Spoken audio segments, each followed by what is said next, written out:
সম্মানিত দর্শক, আসসালামু আলাইকুম ওয়া রাহমাতুল্লাহ। সুপ্রিয় বন্ধুগণ, আজ একটি ভেষজ ঔষধ নিয়ে আপনাদের সম্মুখে হাজির হয়েছি। যদি নিয়মে সেবন করতে পারেন তাহলে অনায়াসে আপনি স্ত্রীর সঙ্গে 30 থেকে 40 মিনিট সহবাস করতে পারবেন, যৌন মিলন করতে পারবেন। আপনি স্ত্রী যতই হাই সেক্সি হোক না কেন এবং কালনাগিনী হোক না কেন, আপনার কাছে পরাস্ত হবে। আপনাকে বীর পুরুষ এবং টাইগার পুরুষ বলতে বাধ্য হবে। সুপ্রিয় বন্ধুগণ, দেশে এবং প্রবাসে যেখান থেকে আমার ভিডিও দেখছেন সবাইকে জানাই আন্তরিক শুভেচ্ছা। সুপ্রিয় বন্ধুগণ, এই ভেষজ যে শুধু যৌন রোগের জন্যই ব্যবহৃত হয়ে তা না, এছাড়াও বাত ব্যথা যারা আক্রান্ত আছেন তাদের জন্য এটা চমৎকার একটি ভেষজ ওষুধ। বিশেষ করে রক্ত যখন দূষিত হয় তখন শরীরে নানা রকম রোগের বাসা বাঁধে।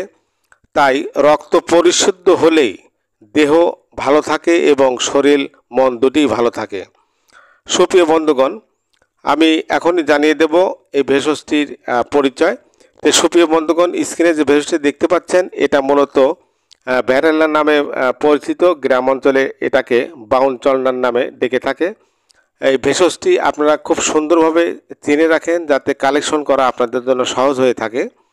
এটা বৃষ্টির মৌসুমে প্রচুর পরিমাণে জন্মে থাকে। এটা রাস্তার দুপাশে এবং ঝোপঝাড়ে প্রচুর পরিমাণ হয়ে থাকে। তো সুপ্রিয় বন্ধুগণ, যে কাজটি করতে হবে এবং এই ভেষজের সঙ্গে আর যে উপাদান লাগবে আমি এখনই জানিয়ে দেব। তার পূর্বে ছোট্ট থাকবে, যদি আপনি আমার চ্যানেল নতুন এসে থাকেন সাবস্ক্রাইব করে বেল বাটনটা চেপে রাখবেন যাতে চিকিৎসা বিষয়ক নতুন নতুন আপডেট ভিডিওগুলো সবার আগে পৌঁছে যায় আপনার কাছে। সুপ্রিয় বন্ধুগণ, প্রথমে এই ভ্যারেলা রুটমূল কালেকশন করেন 100 গ্রাম এবং মকরডোজ নেবেন 50 গ্রাম। অনেকেই জানে না মকরডোজ কিন্তু এমন একটি খনিজ পদার্থ যে কোনো ভেষজের সঙ্গে মিশিয়ে যদি ঔষধ তৈরি করা হয় তাহলে ওই ভেষজের কার্যক্ষমতা কমপক্ষে 10 গুণ বৃদ্ধি পায়।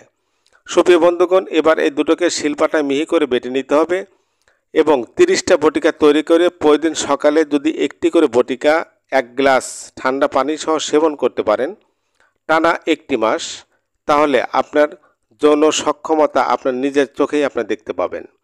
সুপ্রিয় বন্ধুগণ, যদি ভিডিওটি ভালো লেগে থাকে লাইক কমেন্ট শেয়ার করতে ভুলবেন না। সবাই সুস্থ এবং ভালো থাকবেন এ প্রত্যাশা রেখে আজ এখানে বিদায় নিচ্ছি। আল্লাহ হাফেজ।